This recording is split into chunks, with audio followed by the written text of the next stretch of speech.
Finally got a chance to do a van tour. So let me get my camera set up and then we'll just go over the basic layout. Here's the van in all its glory. I gotta apologize for taking so long to do this video. I had it on the to-do list for like 3 months. The problem is I do so many major repairs and stuff, a lot of times it's torn apart. Even now it looks torn apart, but this is pretty much how I keep it when I can. So what I'm gonna do is just kind of like an overview, and there is a lot of stuff in here and I work on a lot of stuff, a lot of different things. So anyways, the basic principle behind how I have this set up. Now this is not my ideal van or ideal setup, but we all do the best with what we've got, right? The basic principle that I use to set up a van, shop, anything is basically what the item is, how often it's used, how heavy it is. All of those things determine where it is in the van. So a lot of my organization has to do with retrieval, really. So take, for example, this big portable vise here. This is a heavy thing and I'm always going to keep it close to the tailgate because that's where I use it, and when I need to get it on the job, it's very easy to do. All of my bigger like pipe wrenches and stuff I keep in this bucket. I keep my scale over here in front of my torch set because that's typically, so I don't always need torches. I might be doing a startup, in which case I need the scale but not the torches. So the scale is going to go on the outside, torches always in the back. Whenever I get my torches, I always need my scale. You see how I'm kind of setting this up. This is a lot of like plumbing and different things, pipe wrenches. I got a lot of the Nipix pliers wrenches in there, refrigerant back here, rat's nest of wires. I love keeping a rat's nest of wires because you just never know what you're going to need to repair. I keep comm wire too, so that I can set up taps in particular places for VRF systems, making them easy to access. I keep one of these adjustable belts. Let's see, moving on, keep some cat litter. This is my Renaya bucket. You know, and one of the things I need to do is I need to do a video where I'm showing my kits. I've got a lot of kits for very specific things like soldering, drain cleaning, etc.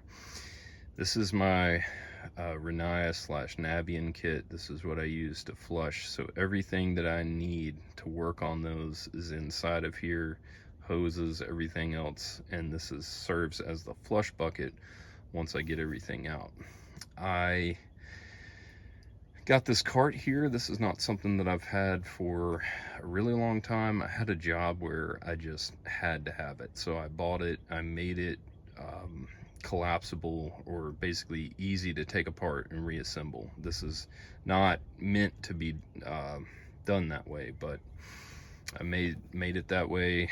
I keep it flopped over on this side when I'm getting my vacuum pump and recovery pump. Again, it's all about retrieval. So my vacuum pump goes here. I have my main vacuum pump. I have another vacuum pump back in here, and I know you can't see this stuff well.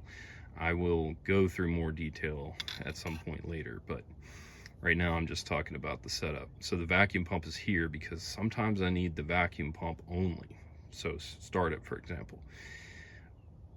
My recovery pump is back underneath of this shelf here, right in there. So when I need the recovery pump, I also need the vacuum pump. So those both come out at the same time. I never have to dig my recovery pump out because the vacuum pump will always be taken out first.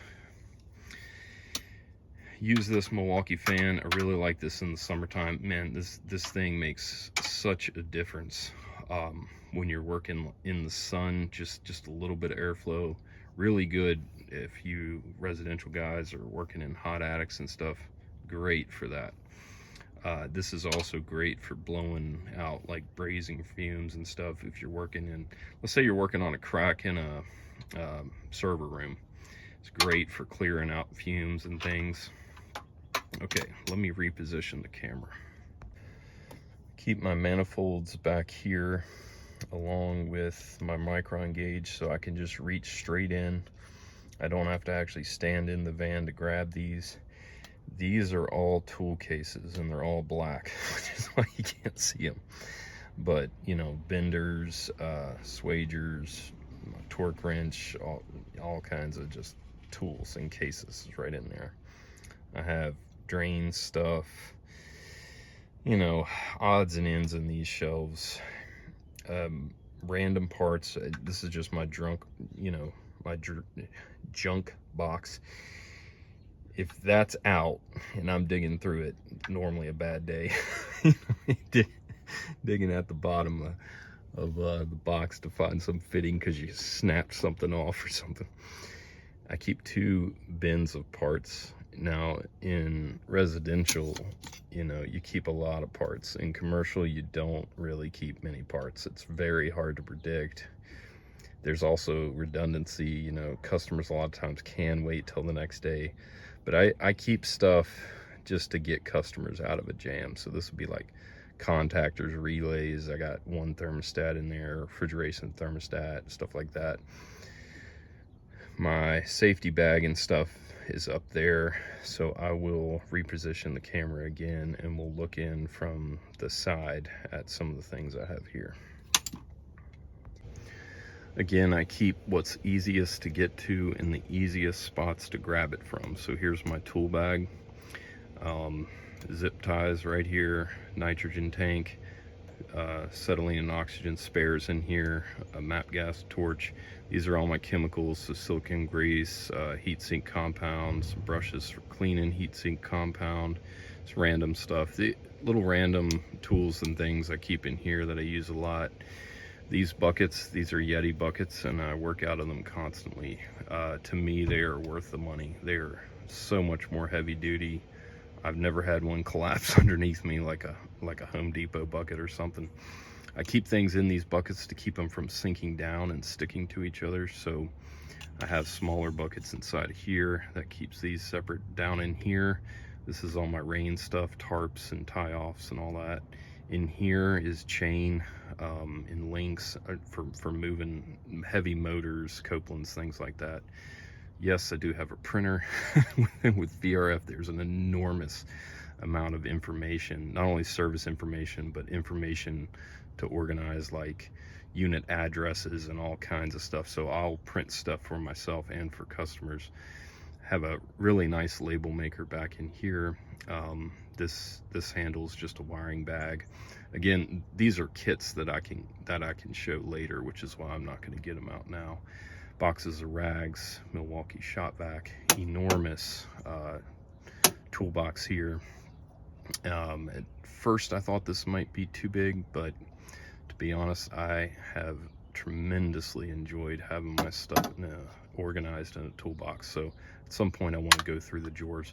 I keep a knee pad here because basically I can either reach everything from standing here, from standing in the back, or from this location right here. So I'll get in there, kneel there. I can get, this is all of my really valuable stuff. So I'll lock that up if I got to drop the van off at the shop or something. But you know, this is like my Pico scope, inspection camera, all kinds of really nice stuff. It's all packed away in there, so I'll have to go through that separate, kind of like with this toolbox.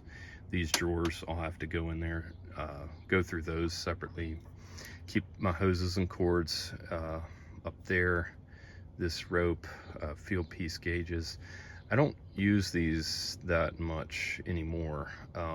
I will get them out if I have a really weird refrigerant problem that I need to diagnose. You know, Yeti stuff is so overpriced, but I have never regretted buying it. Now, I don't own a lot. It's like these buckets and this, but I use this jug all the time. Normally this is up in my console. I will show this. I did a video on this recently. I just had one of the little files break off, and I want to talk about that. So you can see there's an air bubble there, and that's because I didn't wait for the flux to evaporate enough before I pulled the heat away. So that was my mistake. But these have been doing awesome. I just need to fix that. None of the rest have shown signs of even coming close to breaking off, but this is still kind of prototype-ish. Let's see, did I talk about, got my oil manifold up there, some safety stuff, bibs for when it's freezing or you're working in a freezer. Got the Milwaukee air pump for expansion tanks and all my lockout tagout stuff. So there's the basic overview, and I will try to film additional parts. Oh, I forgot to mention this tool bag. I just recently, because I had extra tools and stuff, threw some stuff together as a diagnostic bag. So I should probably do a separate loadout video on that, but mainly it's this TPXL that I work out of, and this loadout video is a pretty popular video, at least for my channel, so check it out if you haven't. Okay, well, that's it for the basic overview. I think in the future we'll start going over kits, maybe some of the stuff I've made, loadouts, different things like that. So this will be part 1 of a mini part series.